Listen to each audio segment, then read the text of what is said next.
have you seen this? Have you read this? It has to be some kind of crime in there. And which was interesting because when we had the Punisher on, right, basically not too long after that, they came and knocked on his door and asked him questions. Real life.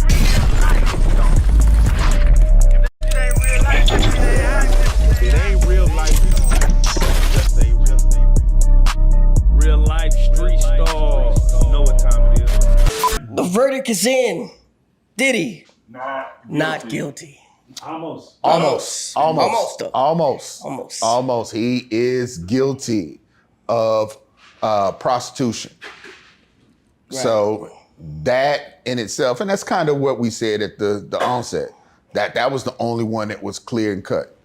I don't think it was clear from the Punisher's point of view, but there were several of those men that they flew in who were gigolos. And so that's all they do is prostitution. So it was clear cut on that one. So I knew the jury wouldn't have a problem with that. Right, and prostitution, it's really not that crazy of a charge, right? Is it like, It's not, but it goes back to our conversations every time, I get pulled back into the whole criminal discussion. Right. It's when you start crossing state lines that you start getting the feds involved in these cases. And the fact that they were flying prostitutes in from other places is what did this in and what he was charged for. Right. Now break this down for me, because before the verdict came out, they were talking about a juror number 25 that they wrote a letter in. Like, I guess they were 90 minutes deliberating, and they wrote a letter saying, hey man, he's not following the rules. What do they mean by that? I mean, it could so there's rules to being a juror too? Like, you can't just be like, no, I don't agree with this? No, I mean, there are, now that's an interesting question, because some of the rules are you can't bring in and utilize things outside of the testimony that was given. And so, which could have happened, I'll give you an example of what could have happened. You could have had someone who was in the lifestyle and they were speaking as far as being an expert on the lifestyle in this case. And so, it might have been some jurors who took offense with that and said, hey, look, you can't just be bringing in different things or talking about different things and bringing this into, we can only really talk about the evidence that we have. Did Ms. Ventura, her testimony, did you believe her testimony in the fact that she was sex trafficked and coerced into doing these acts? And so anytime you start bringing in things outside of that becomes a problem. As a juror, are you really just allowed to ignore facts? Like, I know they try their hardest to catch people who have a bias, but what if someone slipped through and was like, I just don't like Puffy. And regardless of what I see right in front of me, he's guilty.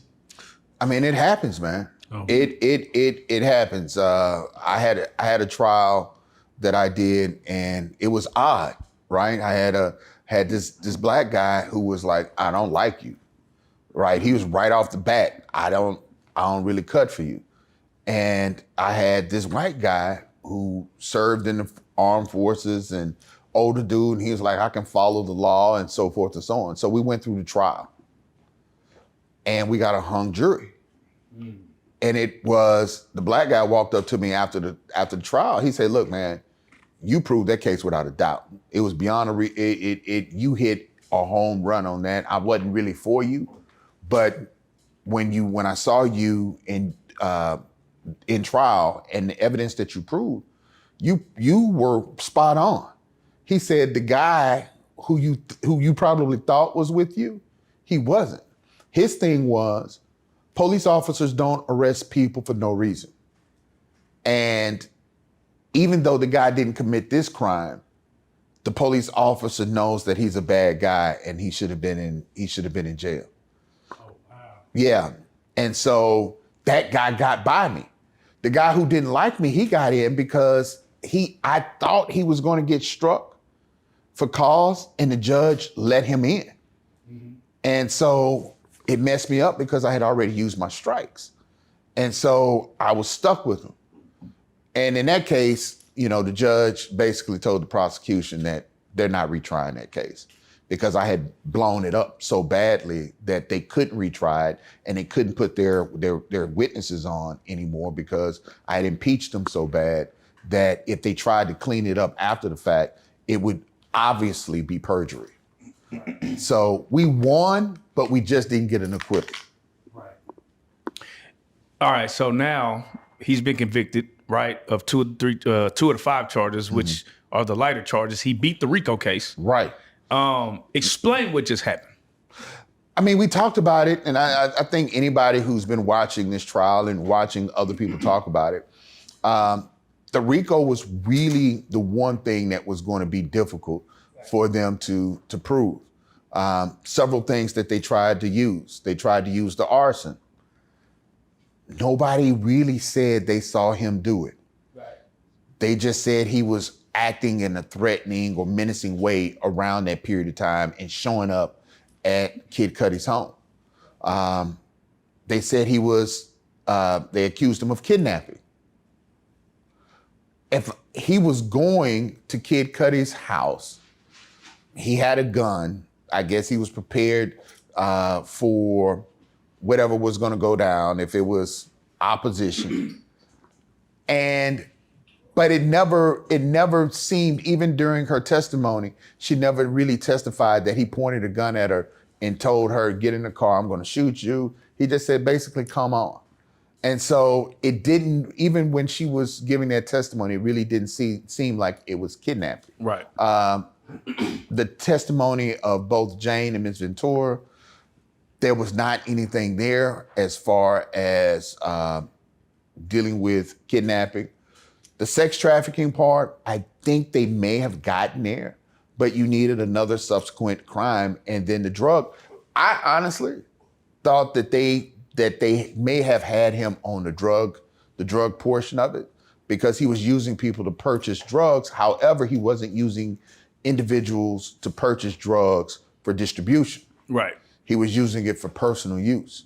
And so the jury probably took all of those things into account and saying, okay, this is circumstantial, this is circumstantial, this is circumstantial. Sex trafficking, we can ride with that one, but there wasn't enough linchpins in that for them to really grab hold to that on the RICO.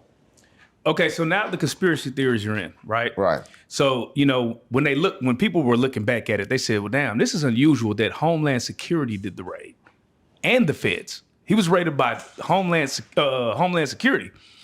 So obviously they get the tapes. What's on the tapes? Do you buy into that conspiracy theory at all? Because when you look at this case, it was so weak. It's like, when you think of a RICO, you think, bro, hey man, it's over with. Everybody in the world thought it was over for Puffy. So it's like, did they just do that to get the tapes?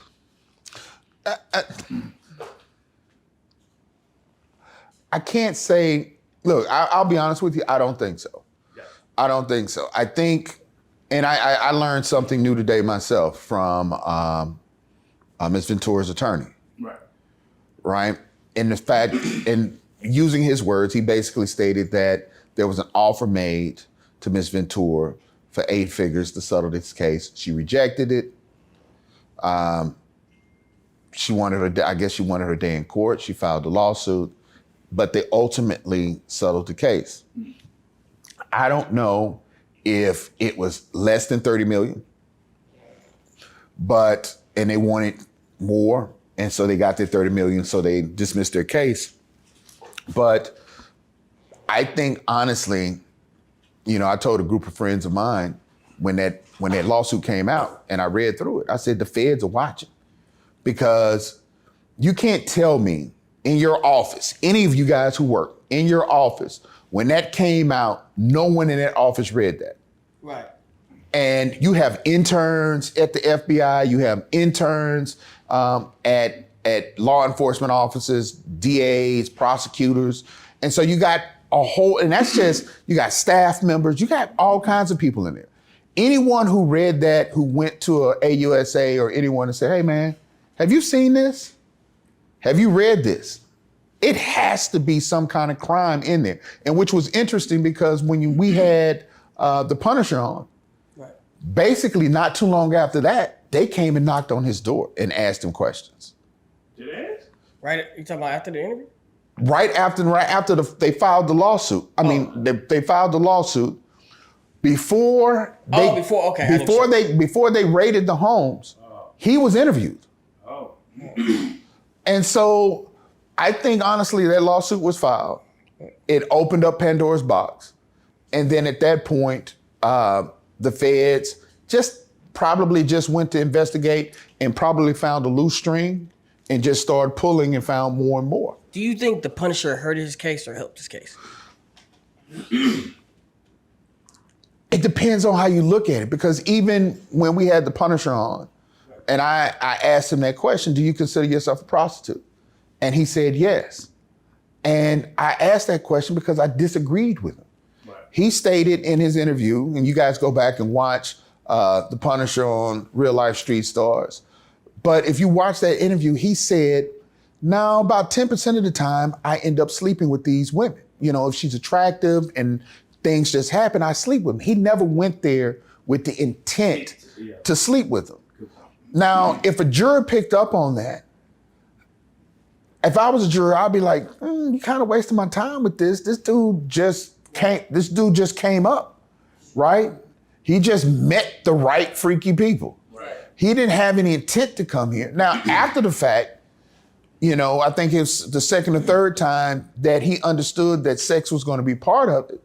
But I think even in his mind, he was under the impression that, because he said it, they had something. Because when he found out and she asked him, well, if you can't make it, can you send somebody else? You know, can you send Foz? And he was like taken back. He was hurt.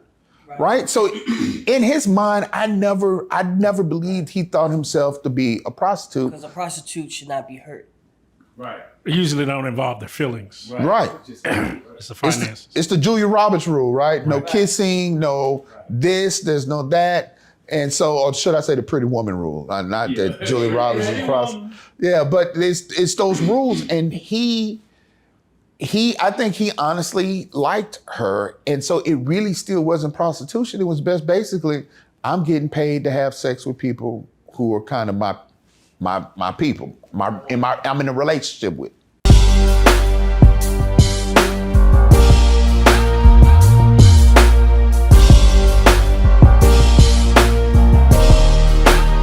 Shout out RealLyfe Street Starz, nigga. Move. Hey.